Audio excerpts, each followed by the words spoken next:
ये उस दौर का वाकया है जब हिंद की सरजमीन पर अल्लाह के एक अजीम वली तशरीफ लाए, जिनकी रहमत सिर्फ इंसानों तक महदूद नहीं थी। उनका नाम था हजरत ख्वाजा मोइनुद्दीन चिश्ती रहमतुल्लाह अलैह, जो दुनिया में ख्वाजा गरीब नवाज के नाम से मशहूर। जब ख्वाजा साहब अजमेर शरीफ तशरीफ लाए तो ये इलाका सिर्फ इंसानों से ही नहीं बल्कि जिन्नात की मौजूदगी से भी आबाद था। तारागढ़ की पहाड़ियों और वीरानों में रूहानी कुव्वतों का बसेरा था। ख्वाजा साहब रातों को इबादत और रियाजत में मशगूल रहते, सजदों में झुके हुए, अल्लाह से ऐसा ताल्लुक कि फिजा भी सुकून से भर जाती थी। एक रात एक सरकश जिन्न आपकी इबादत में खलल डालने आया। उसने अपनी ताकत दिखाने की कोशिश की, लेकिन ख्वाजा साहब के नूर के आगे वो एक लम्हा भी ठहर न सका। अल्लाह के वली का नूर इतना कवी था कि अंधेरा खुद ब खुद मिटने लगा।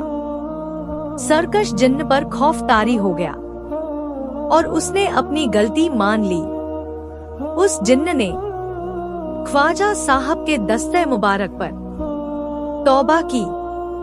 सिर्फ वही नहीं बल्कि उसकी पूरी जमारत ख्वाजा गरीब नवाज की मुरीद बन गई।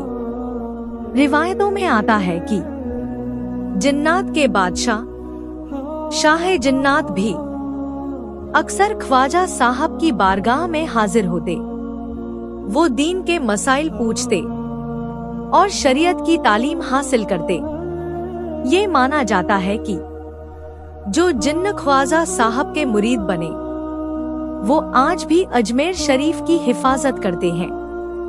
जायरीन को कोई नुकसान न पहुंचे, इसका पूरा ख्याल रखते हैं।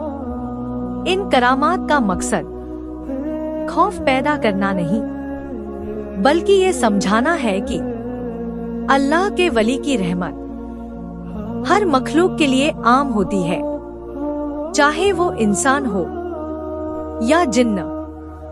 Subscribe line. अगर आपको ऐसी ईमान अफरोज और रूहानी किस्से पसंद आते हैं तो चैनल को सब्सक्राइब करें और इस पैगाम को आगे पहुंचाएं।